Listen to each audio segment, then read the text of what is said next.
UP में शुरू हुई शीतकालीन विधानसभा सत्र। विधानसभा सत्र के पहले दिन ही चाचा शिवपाल और अखिलेश ने जमकर किया हंगामा। चाचा शिवपाल ने सदन के अंदर सामने बैठे भाजपाइयों की जमकर लगाई क्लास। वहीं अखिलेश यादव ने भी बीजेपी को धोने के लिए नहीं छोड़ी कसर। अखिलेश और शिवपाल का सदन के अंदर पहले दिन आक्रामक रूप देख बीजेपी के लोग पड़ गए ठंडे।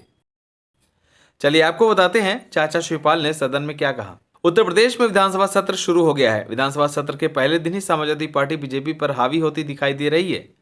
चाचा शिवपाल और अखिलेश यादव दोनों मिलकर सामने बैठे भाजपाइयों की खूब जमकर क्लास लगा रहे हैं। अखिलेश यादव और चाचा शिवपाल यादव का यह अंदाज देखकर सदन में बैठे लोगों के होश उड़ गए।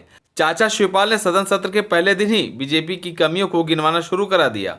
चाचा शिवपाल ने बीजेपी पर आरोप लगाते हुए सदन में कहा कि सरकार संवाद नहीं चाहती, बिजली, पानी, सड़क, खेती, किसानी और कानून व्यवस्था के मोर्चे पर असफल हुई। अब इतनी निशब्द है कि सदन में भी संवाद नहीं करना चाहती। सदन चलाने से भागती है यह भाजपा सरकार। वहीं दूसरी तरफ चाचा के बगल में बैठे अखिलेश यादव ने भी बीजेपी पर खूब जमकर क्लास लगाई। अखिलेश यादव ने कहा कि 2024 के चुनाव में भी जातीय जनगणना मुद्दा रहेगा। यह सरकार नहीं चाहती कि हम जनता के सवाल को उठाएं। सबसे बड़ी बात यह है कि सरकार विपक्ष का सामना नहीं करना चाहती है। सत्र का समय इसलिए कम रखा गया है कि सदन में चर्चा न हो। अखिलेश यादव ने आरोप लगाया कि सरकार रोजगार नहीं दे रही है, बिजली महंगी है, जानवर सड़क पर घूम रहे हैं, अभी तक धान खरीदने का कोई इंतजाम नहीं है। जातीय जनगणना के मुद्दे पर अखिलेश यादव ने कहा कि मुझे खुशी है इस बात की कि देश के बहुत सारे राजनीतिक दल जातीय जनगणना के पक्ष में खुलकर सामने आए। जातीय जनगणना के बिना सामाजिक न्याय संभव नहीं है। अखिलेश यादव ने कहा कि इन्वेस्टमेंट कहीं नहीं दिख रही है।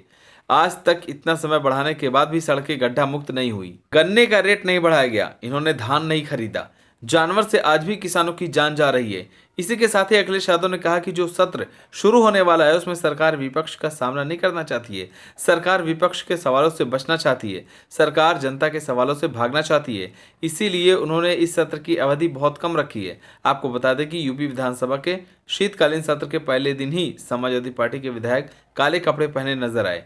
विधायक के काले कपड़े पहनकर आने से बीजेपी वालों ने खूब जमकर विरोध किया। इस पर भी अखिलेश यादव ने कहा कि ये सरकार और नई नियमावली का विरोध करती है, लोकतंत्र को कमजोर करना चाहती है। जनता ने हमें चुनकर भेजा है, सरकार नहीं चाहती कि हम सरकार के सामने जनता के सवाल उठाएं, इसीलिए नए नियम ला रहे हैं।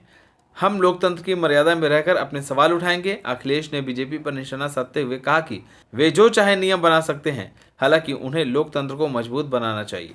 विपक्ष जितना मजबूत होगा, लोकतंत्र उतना ही मजबूत होगा। हालांकि सरकार ने ऐसे नियम तैयार किए हैं क्योंकि वह हमारे द्वारा उठाए गए सवालों का जवाब नहीं दे सकती है। आपको बता दें कि इस बार का जो सदन सत्र शुरू हुआ है वो चुनावी माहौल के बीच शुरू हुआ है। इसीलिए अखिलेश यादव अपनी बात रखने का अब कोई भी मौका नहीं छोड़ रहे हैं। आप सभी को क्या लगता है, क्या अखिलेश यादव सदन के अंदर अपनी बात मनवा पाएंगे या नहीं? हमें कमेंट कर जरूर बताएं। अगर आप नए हैं तो हमारे चैनल को सब्सक्राइब करें।